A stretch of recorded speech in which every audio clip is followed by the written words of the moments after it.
so I'm gonna get my banding wheel back out.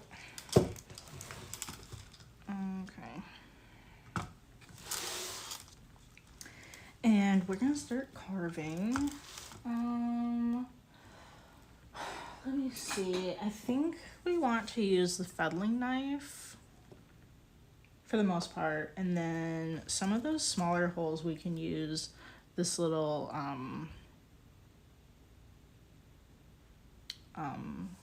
thing. Okay. I can't remember. I think we want to start at the top. I can't remember if it matters. And then we're gonna try to, sorry, maybe I'll like move it like this so you guys can see. We're gonna try to keep the cutting like straight instead of like at an angle. We can just like adjust that and like fix that as we go.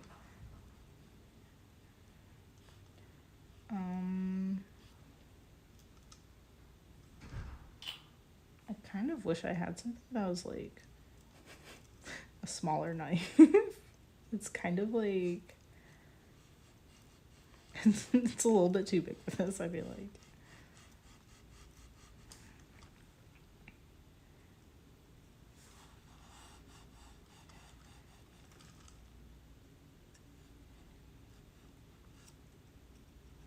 And then we're gonna do a lot of touch-ups with these edges.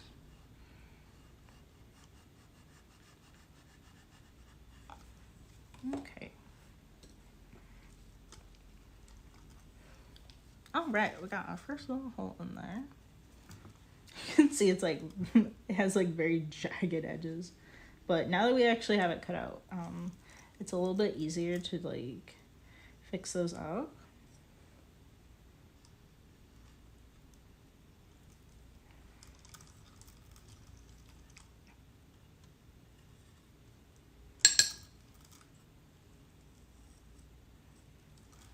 Okay.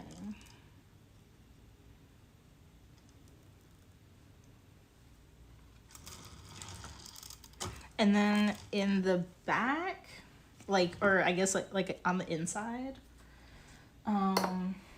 it's going to, we have a bunch of it curling up around the edges. So this will kind of need to be trimmed again also.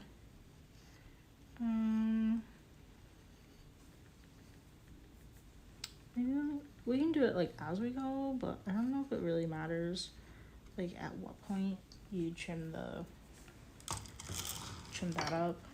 So let's just keep carving to I think that's more exciting for you guys.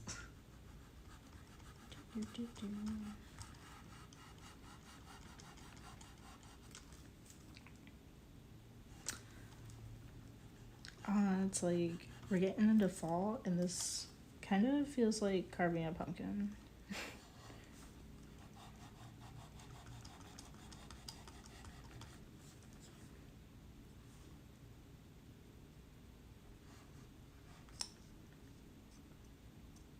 Except it's actually a lot easier than carving a pumpkin. Carving a pumpkin is like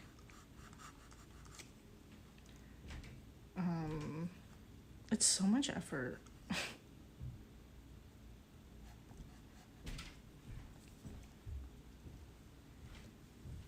Okay.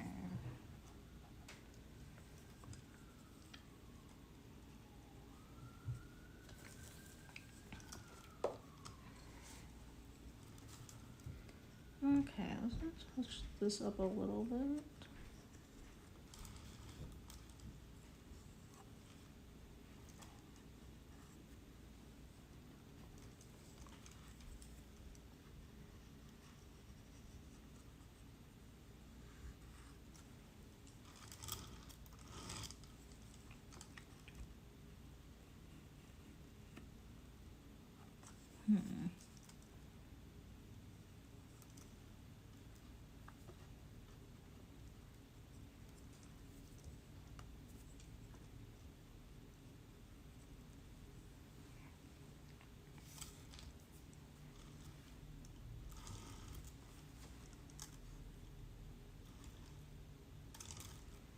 I think it's supposed to just like go left to right with these.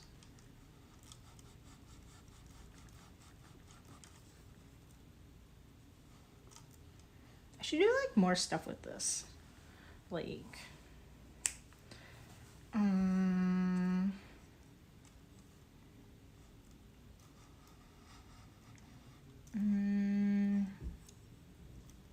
I'm not sure if it really makes sense because it's like a candle holder. Or I don't know. I guess it doesn't really matter like what you carve into it.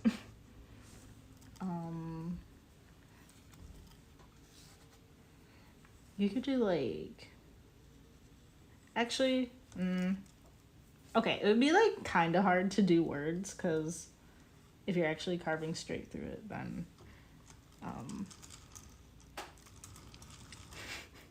then it's like you're gonna have to do like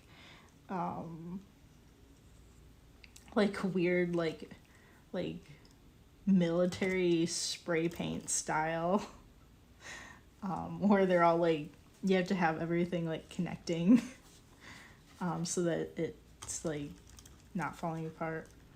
I guess unless you just like cut out the whole thing anyway and just went with that style.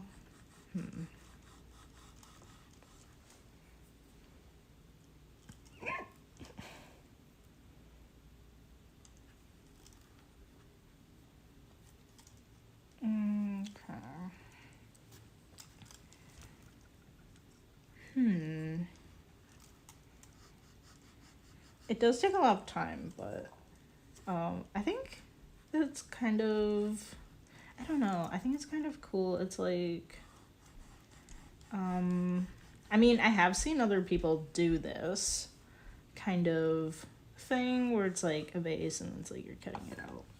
But I don't know, it's just, I think it's like, right now, it's something that defines my work a little bit. Like I think it differentiates my work a little bit from other people's work. Cause some of my stuff, some of the stuff I have currently isn't like particularly like crazy different. But I don't know. Maybe if I kind of like work on this idea and like expand it more, it'll be kind of like it could be one of my like signature things or something.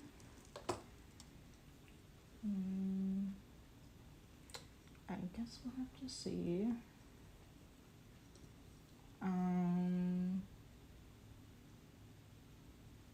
Some of the other stuff that I have planned is not really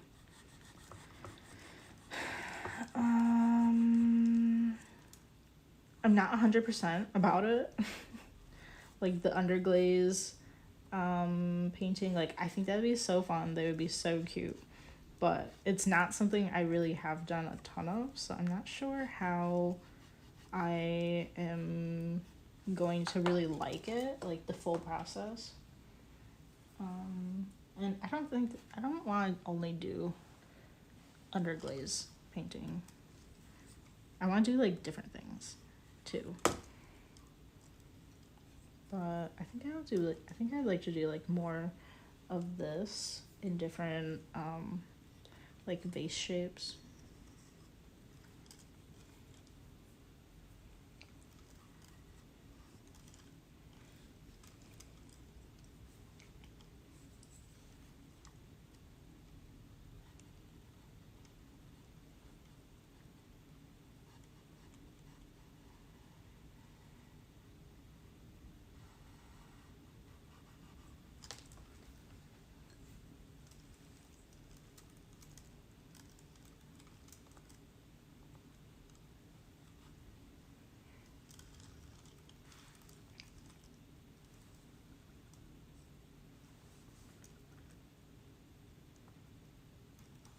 Maybe I'll try this little hole punch for like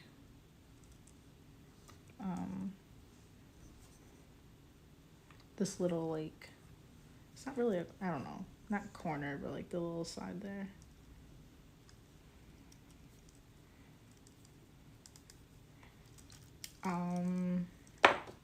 One of my initial pieces, like, that look kind of like this with like the holes and stuff, those little hole punches were just perfect. Although the vases that I was doing it on, they were so tiny. They were just like, I think like I just barely fit a tea light candle in one. It was just so small. But it was perfect for that.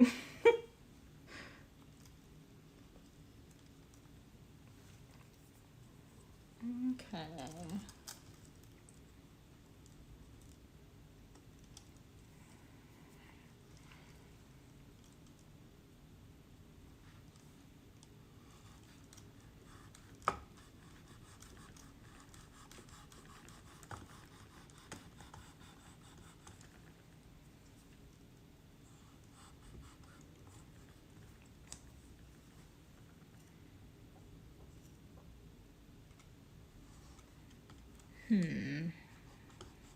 I have to figure out what kind of glaze I want to put on this. Because when I made this one in the back here, that was back when I was taking university classes, and that was in a different state. And like, well, there was also, that one's actually high fire ceramics, so like even if I had the recipe I couldn't use it because the studios that I fire at only do mid fire, so we have to do something else for the glaze. This one has like, it has just like a matte white, and then it has kind of like a cream color at the top. I don't know, maybe we'll just go completely different. I'm not sure yet. I think I might want something a little bit more subtle. We might do this one. This one's kind of like, it's supposed to be just white, but with the clay body like coming through, that's warm, and then the white is kind of cool, and it just kind of like gives like a pinkish look to it. I don't know, it's like pinkish purple. I think it's really just white, but there's like something optically happening there where it makes me feel like it looks kind of pinkish. Maybe it's just me. I'll have to like ask other people what they think. But I think that one's a really great subtle color. So that's a maybe. I might have to wait until we might wait on a little bit until we get some more stuff fired and I get like a better idea of like the kind of glazes that I have. We had some weird things happening in the last glaze firing that I had with some cups and some test tiles. Some of the test tiles did not look how I was anticipating. So I want to be really sure about how the glaze is gonna look when we put it on here. Before we put it on here. Sometimes I'm just like, I don't know, sometimes I'm not so like precious with this stuff, and I'm just like, yeah, whatever, let's just do it. But I am spending a lot of time on this thing, so we want to make sure it's gonna look good.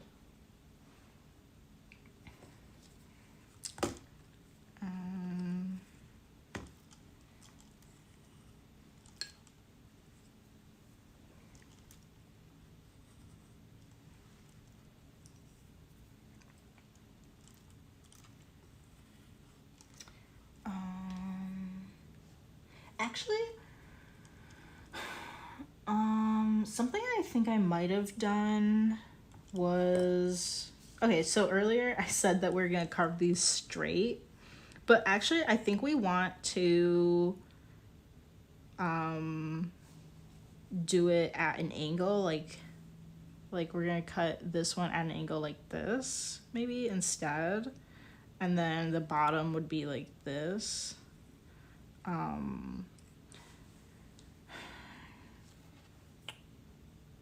Because I just realized I think that is what I did way back last time I carved one of these, because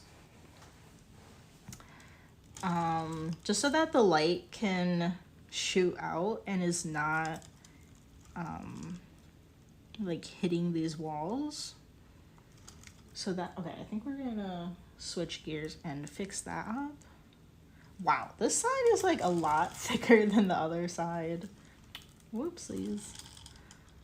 We're really trying to get the walls to be more similar. Okay. So I think I'll just cut them all straight maybe or whatever, and then go and touch them up.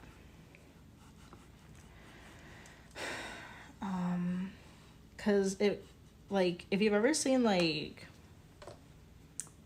I don't know what I was watching. I was watching like some old like TV show. So it might have had like it might have been like an old like church or something. And for whatever reason, the wall was like 2 feet or like a foot and a half like thick.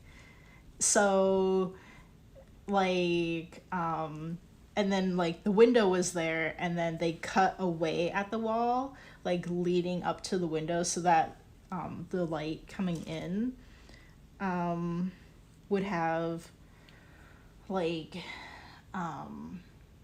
more light could come into the window from different angles. So that's kind of what I'm thinking. I'm sorry if that doesn't really make sense. We're just gonna try and maximize like how the light is coming through here. Although, I don't know. Let me know if you guys have any other thoughts about like what this could be used for. I think if somebody even just wanted it as like a little sculptural element to like put on a shelf, it'd be like really cute for that too. Sometimes it's just nice to get like different textures in your home, something like that. So I'm thinking it's gonna be for a candle. Could just be kind of a sculpture.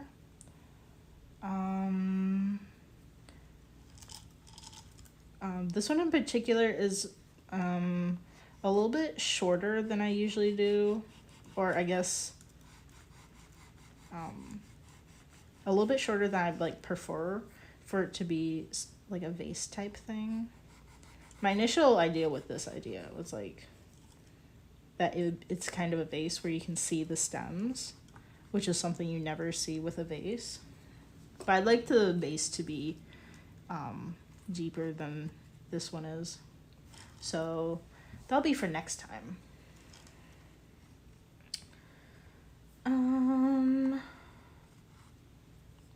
You could put like snacks in it. You could put like, I guess you could put like candy in it.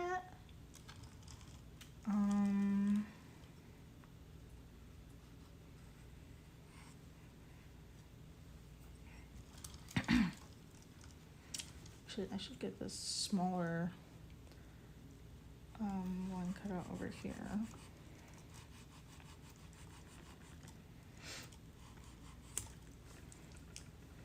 Possibly a like I don't know why I feel like this is a stretch. Maybe like a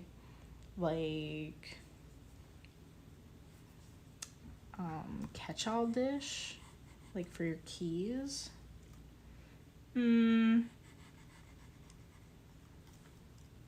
I think it would be um, stable enough for that, but maybe it's like, I don't know, too fancy looking for that kind of a thing.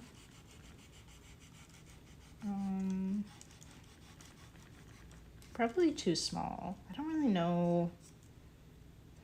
I don't really know what other people normally use for like a catch-all dish. I would say like keys, wallet.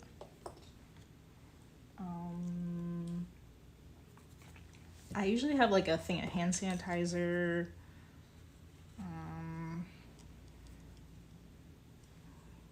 Probably some like ibuprofen just because you never know.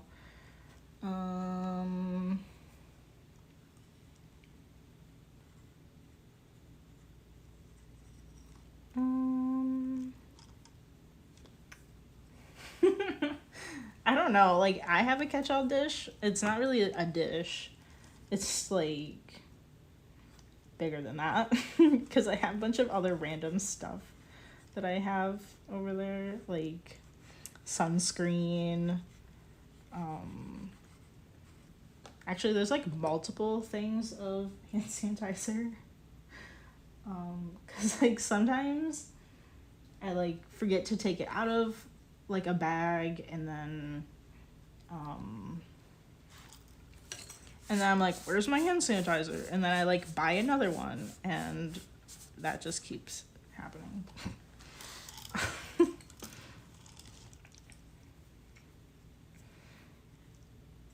Okay, let's do these lower ones.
I don't want to go this way with this one.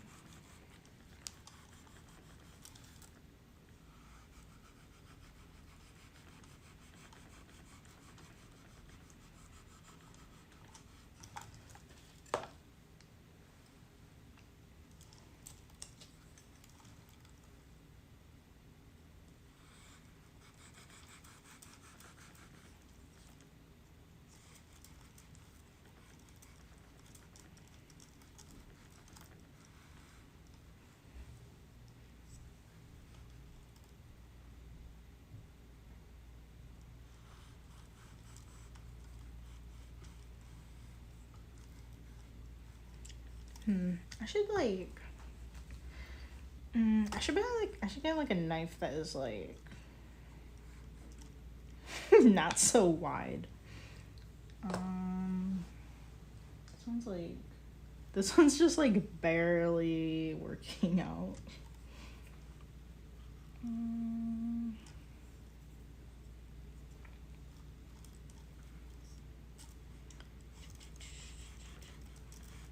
I do have a few other things, but I don't think they're sharp enough to be,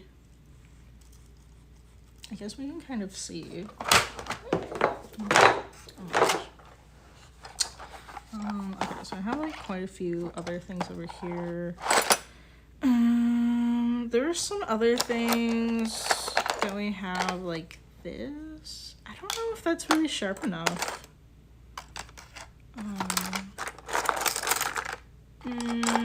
This one's like basically the same. Oh, let's see how this goes. I think it's not gonna be sharp enough. Also, we have the same problem because it's like so thick at the bottom. I don't know, we'll just give it a try. Not so bad actually.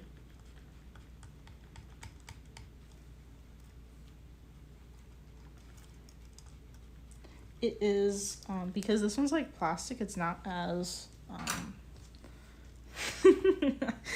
it's like not as sharp as this metal one.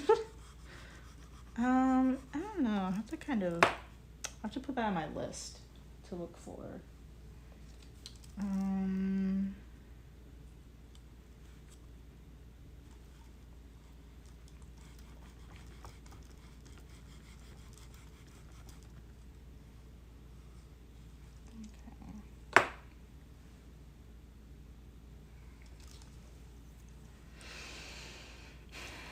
We might, I don't know why, but I feel like we might go to the ceramic store this week. There's like, here in Portland, there's only, I mean, basically only one place to get ceramic supplies. You can find like some sculpting tools maybe at like some arts or craft stores. I did see that Blick actually does have some clay, I think, and glaze. I've definitely seen the glaze there. And maybe, yeah, they probably have like trimming tools and other ceramic tools, but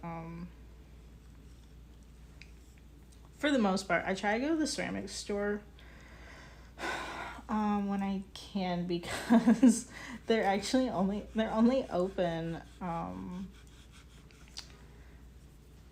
like Monday through Friday until I think 5.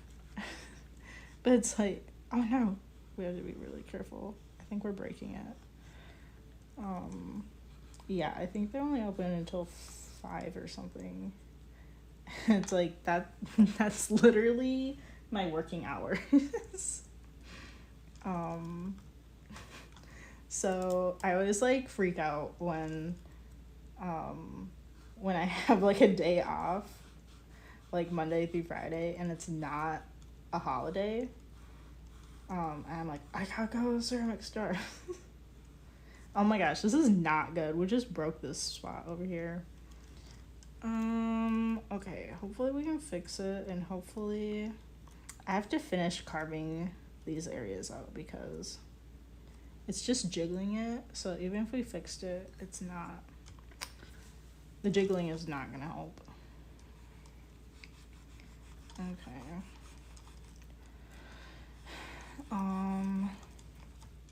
Yeah, so I don't know. I don't really need anything. I don't think. I think I would just buy more underglaze while we're there because that's what I do.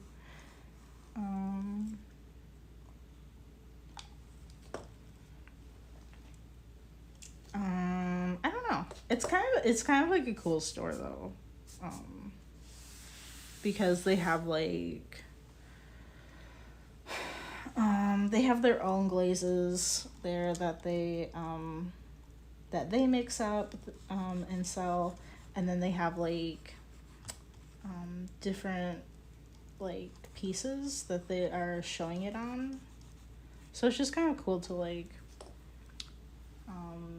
even not buy anything, just kind of like look around at the stuff. I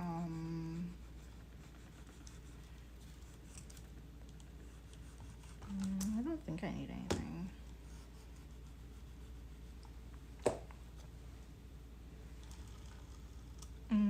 Okay. Oh wait, we have a little spot over here we need to carve out.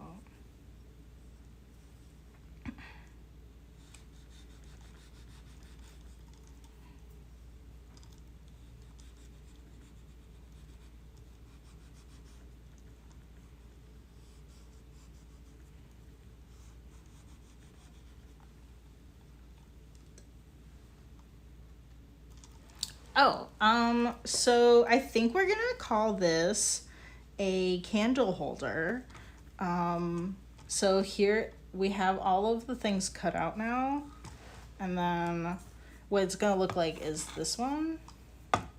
So like, so you put a little candle in here, like a tea light or a votive, and then the light kind of like comes out in these like weird shapes. So that is what we are working on. I broke the side here, so we're gonna have to fix that. Oh,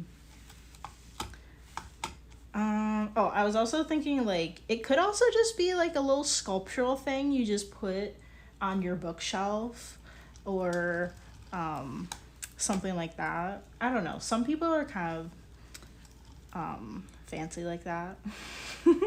Or it's kind of like nice to put in like those empty areas. I have a couple spots on like my bookshelf that I have like a fake plant on or something, so it could be something like that. Okay. I'm not sure the best way how to fix this. Thank you. I'm really excited to be able to make these again. This is not really something that I could make hand building. I really need a wheel for it, and I just recently got a pottery wheel. So this is actually the first one that we're making in like I don't know, 3 or 4 years, because that's how old this one is.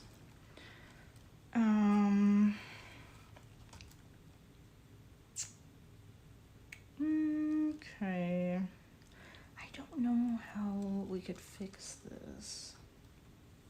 Okay, we should spray it down a little bit because it's getting pretty dry.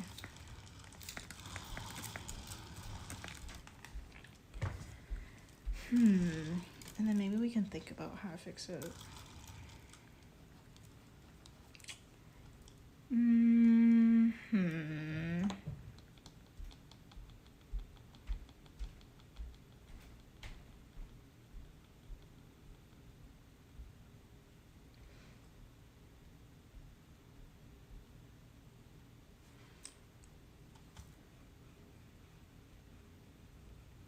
Okay, I don't I feel like putting water on it is not exactly what we want to do. I don't know. I don't know if it would just crack later or not.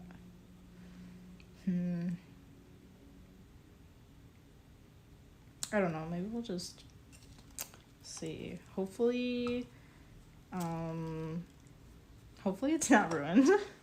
Okay, I'm gonna go around and in these thicker areas add some water because it's getting really dry sitting out here for so long.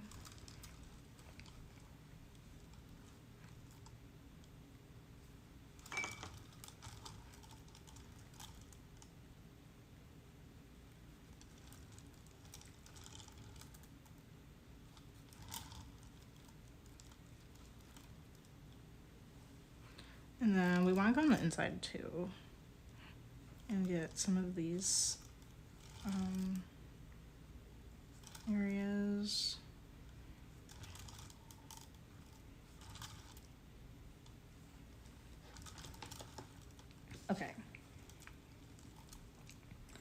So I think we need to like carve and adjust the edges of all these. I think I want to like carve the inside right now, actually. Do something a little bit different. And then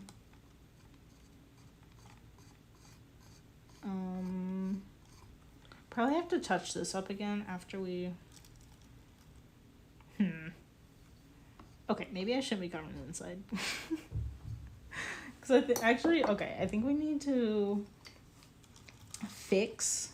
I think we need to go and adjust these and then probably just do and then do the inside. And then I want to carve this at an angle, I think.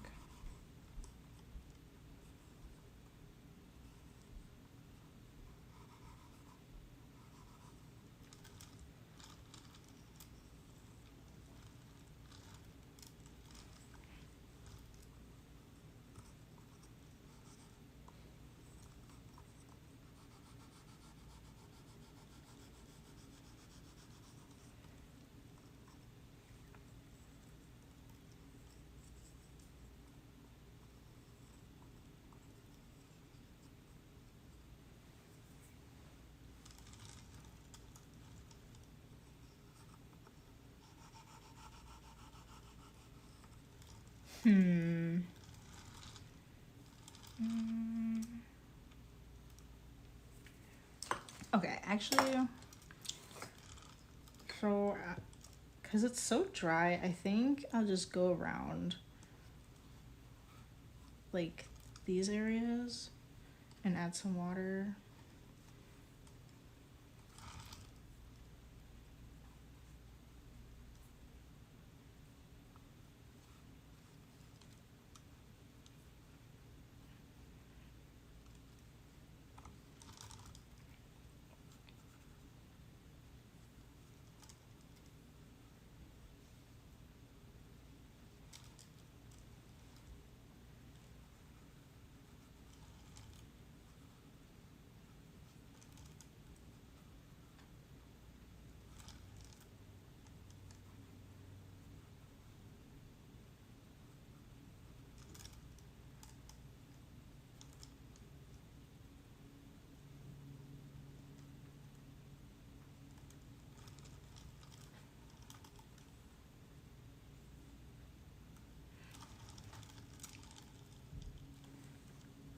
Okay, I'll just do the same thing on the inside. I tried spraying with the spray bottle, but it doesn't really moisturize it quite as much as I'd like. And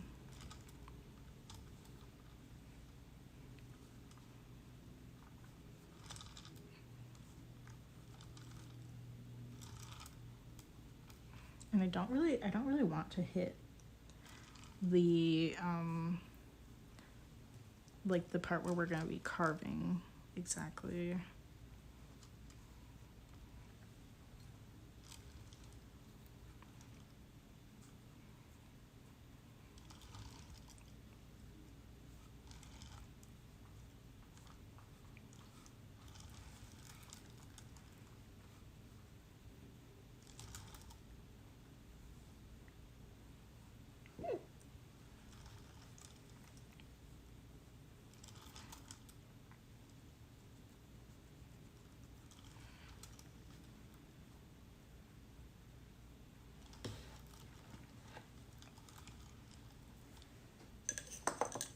Okay.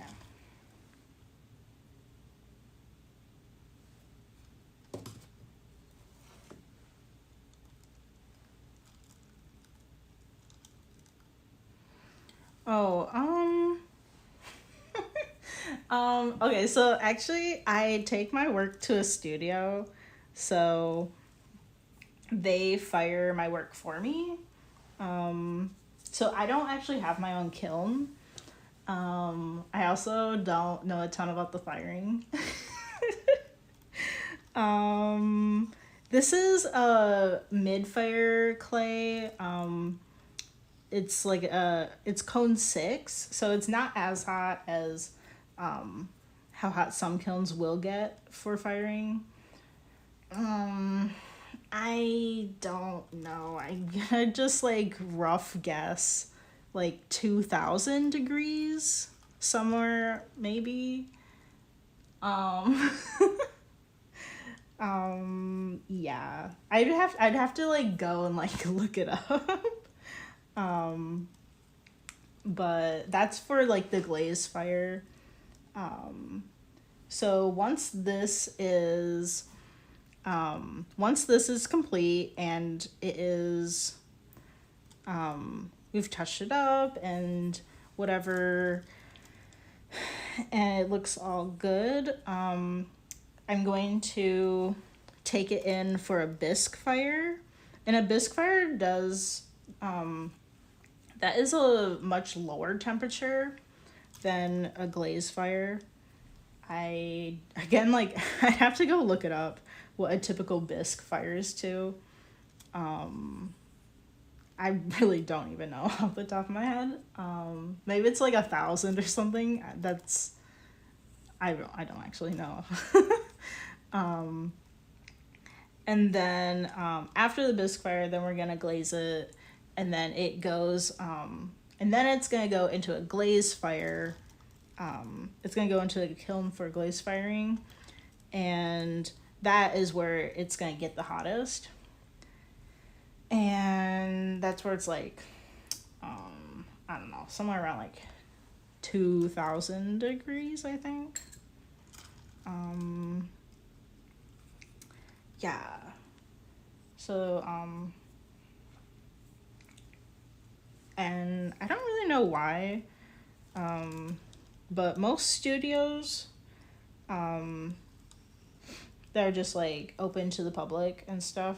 I think most do a mid-fire range. I think it's just like just because it's cheaper and you don't need to get the kiln as hot as you would for other things.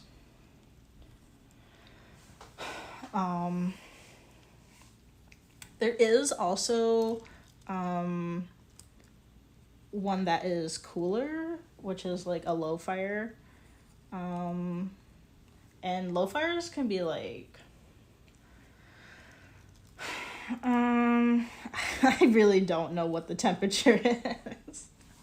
But the low fires, that is usually for earthenware type stuff. When you see like terracotta, that is earthenware. So those kind of like terracotta plant pots that you see at stores, those are most likely it's earthenware. I think you can color a stoneware to look like that, but I think for the most part it probably just is earthenware. Except the problem with that is sometimes, I don't know 100%, but what you want is for your clay to get vitrified, and that happens at a certain temperature, and that is when when your piece is not absorbing water, or like it will, your thing will always absorb water if it's sitting in like your sink with water in it. But if it's fully vitrified, there is a limit to how much it's gonna absorb into the clay body. And you really want that just for like safety reasons. Because otherwise, if it's like, if it's not vitrified and it's absorbing like a ton of water, then it's gonna get moldy, and you just don't want to be like, I don't know, it's just not really that great. I feel like I don't need to explain that much why you don't want mold inside your ceramics. So that's where the, like, if you were using earthenware, it's a little bit like, I don't know, you have to make sure it gets to that, to a certain temperature to work that way. But most people use like low fire stuff as sculptural pieces or vases. And then I think most studios just do the mid-fire range just because it's kind of like the happy medium.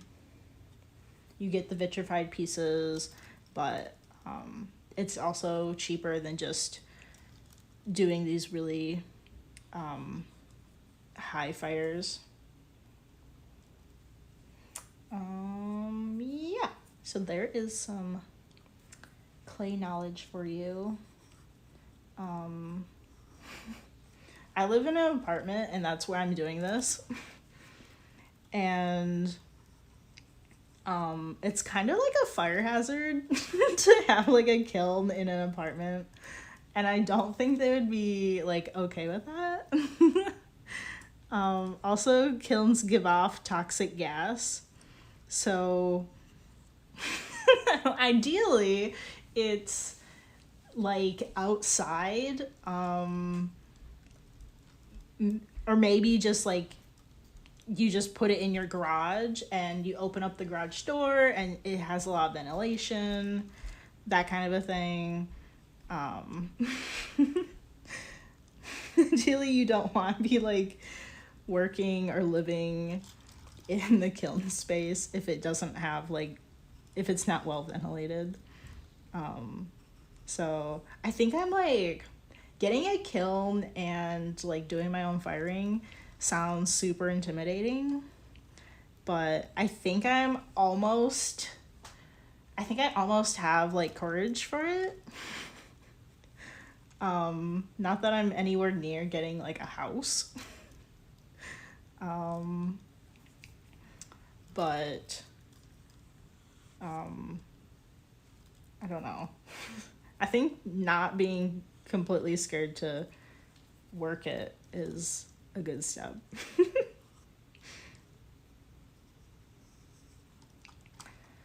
I think it's like, it's probably a lot more efficient, like money wise, than like going to a studio. But you also have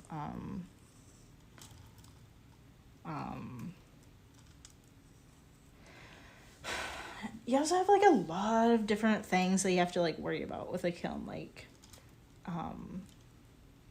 if you don't really know how to use it or something, or if you do the firing wrong, you can overfire, underfire, and then that's gonna mess with the stuff that you have in it. I think if you underfire, you could just put it back in there for more time. But if you overfire, there's nothing you can do about it. And like all of those pieces that were in the kiln just got like ruined. There's just like stuff like that that's kind of scary, like ruining a whole batch in the kiln is that's probably like the thing I think I'm most worried about, is like I wouldn't want to ruin my pieces. I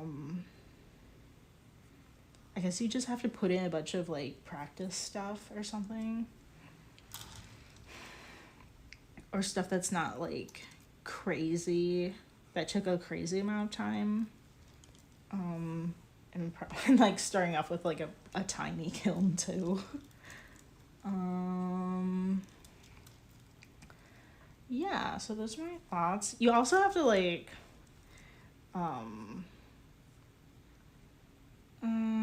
you have to do like all that stuff, like make sure it has like, it's like well ventilated. Like if it was sort of like indoors or something, in a way. If it was like in a shed, maybe. And then there's like so many mechanical things and electrical things about it. Like a lot of people buy used kilns, and then it's like, oh, you have to go and you have to replace these things. So that sounds kind of intimidating. Like, I don't know, taking things apart and trying to fix it or something. Or I don't know, just like general troubleshooting. Like any of that just sounds like kind of intimidating with it.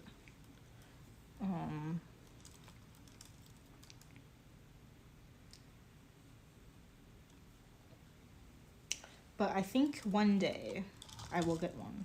They're also like really expensive, which is why most people buy them used. They're really expensive. They're like, I think a small one would be at least like a very small one is probably like $1,000, and then it just goes up from there.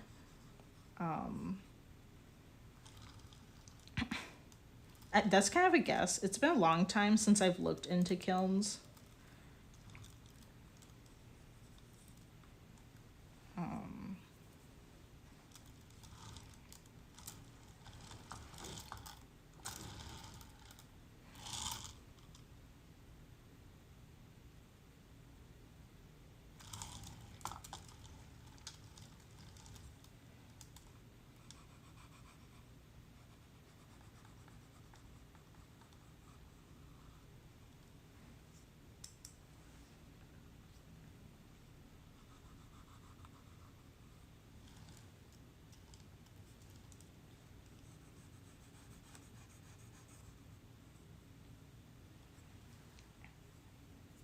And like,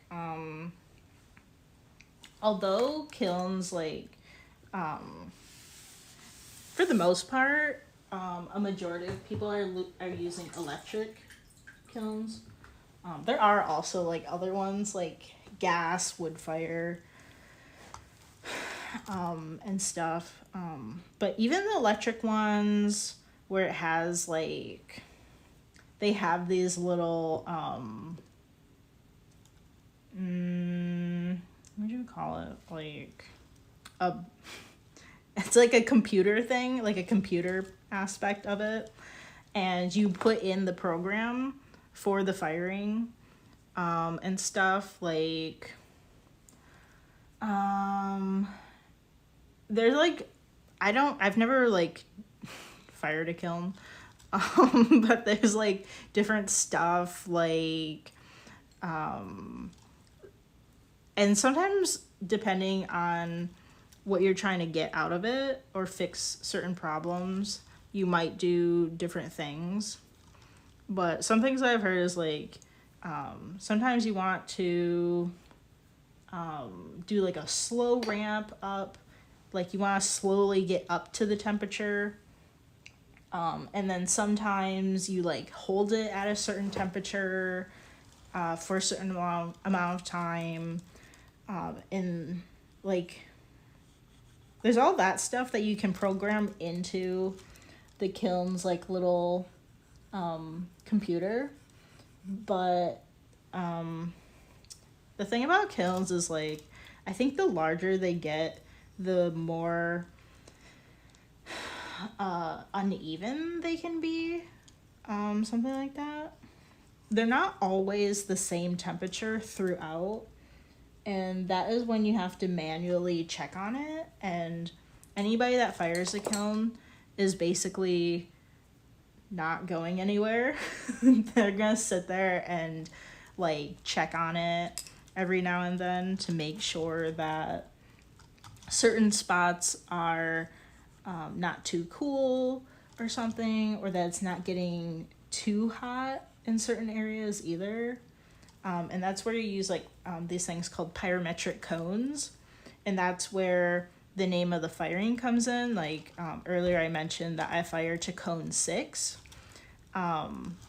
So you have these like manual little cones that you put in there that you are looking at, and you put them in different areas of the kiln, and then you can actually see like if the whole kiln is at the same temperature or not. They're basically just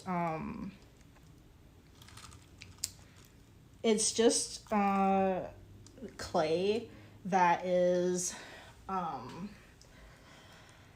it's meant to reach a certain temperature, and then it is going to and then it bends at certain temperatures. So you read them by how much it's bending, and it will tell you. So you have like, you'll put in like multiple cones in multiple places. There's like, there's quite a few.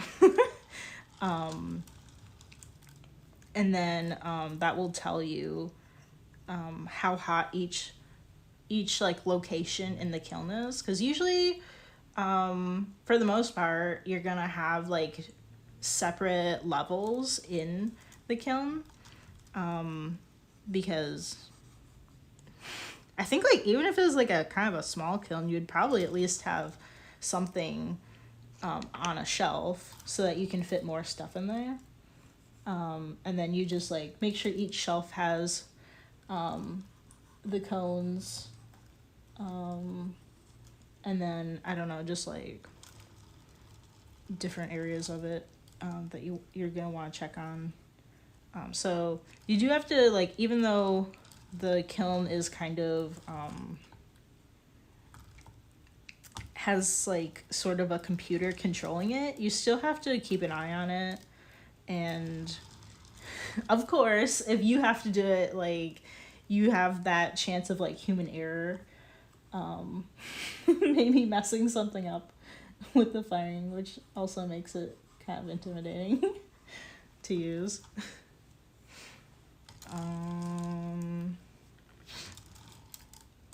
Yeah, so there's my little kiln spiel.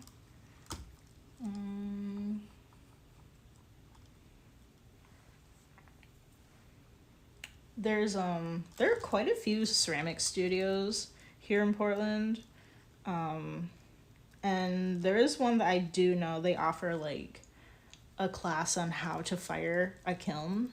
So hopefully they're still around in a couple years when I am ready to do that, and I'll go and probably like take that class.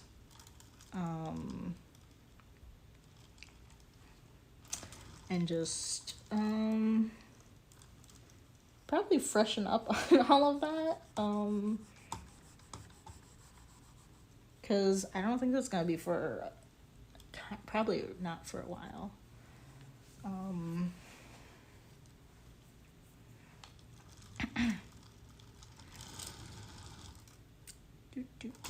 Although one of my coworkers like told me they got a kiln, I guess, or it's like, or maybe it's like their mom's kiln, but she doesn't have somewhere to put it, so they have it at their house or something. So I don't know if they know how to fire a kiln, but I don't know if they would like ask me to help them or something, even though I have no idea what I'm doing. I don't know what that situation looks like. But I guess we'll see.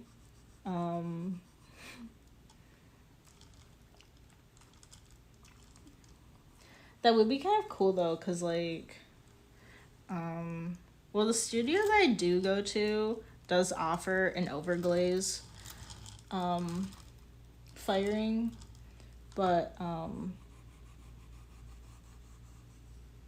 I don't know. I really like convenience. So I don't know. That'd be like kind of cool if we could do like, if I could do like some overglaze firings in their kiln or something. And now like overglaze is something that more frequently, like gold luster is overglaze. Mother of pearl is too. and that is just like, so you have your glazed piece, and then you have some type of overglaze, whatever it is, maybe gold luster. And then you put it on your piece, like you have your glazed piece, and then you're gonna put it on the glaze, and that is overglaze. And then those fire at very low temperatures, so, and it's a different temperature than anything else that you're firing. So you have to, if you're gonna do overglaze, it has to go in its own separate firing. Like you can't put it with a bisque fire or something. It has to have like its own special one. Which I've never done that, but I did get some, the last time I went to a ceramic store, I got some overglaze. I'm scared to use it, but we're gonna do it. We're gonna get there. The gold luster is so expensive. I mentioned this in my other video, but the gold luster is like, I think the bottle is like this big. And it was like $80 or $90. Like, you don't want to mess up, you know? I think like it probably would last a while, because for the most part, it's just kind of like very special areas. Like you wouldn't normally just coat an entire piece with it. So I think it's supposed to kind of last a while.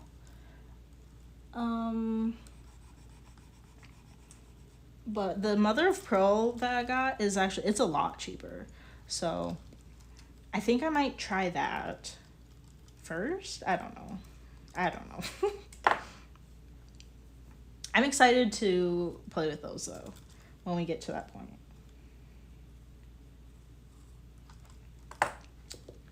Okay. This thing is like so fragile.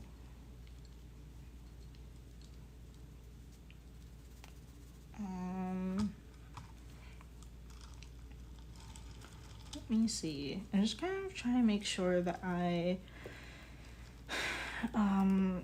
cut it out well enough. We are getting to the end of our time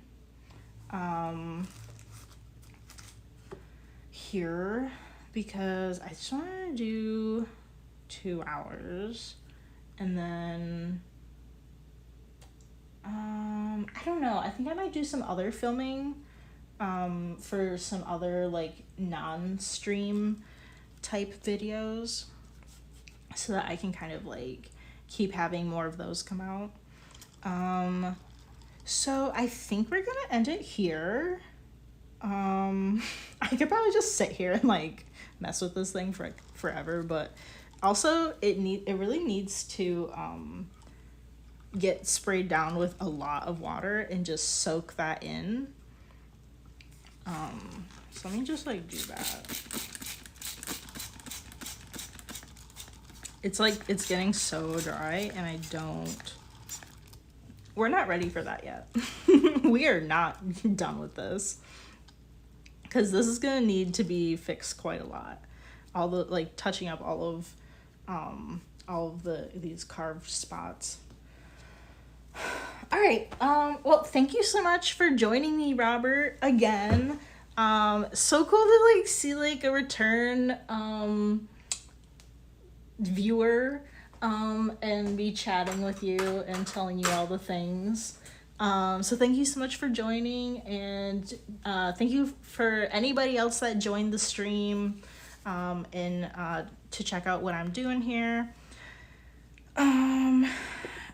Yeah, so we won't be streaming tomorrow, which is Wednesday, Thursday, or Friday, but if you check out my YouTube, I'll have some videos up on there for you guys to check out. Yeah, and then I don't know, I might stream on the weekend, I'm not sure. So yeah, and if you're watching from YouTube, also thank you so much for checking out the video.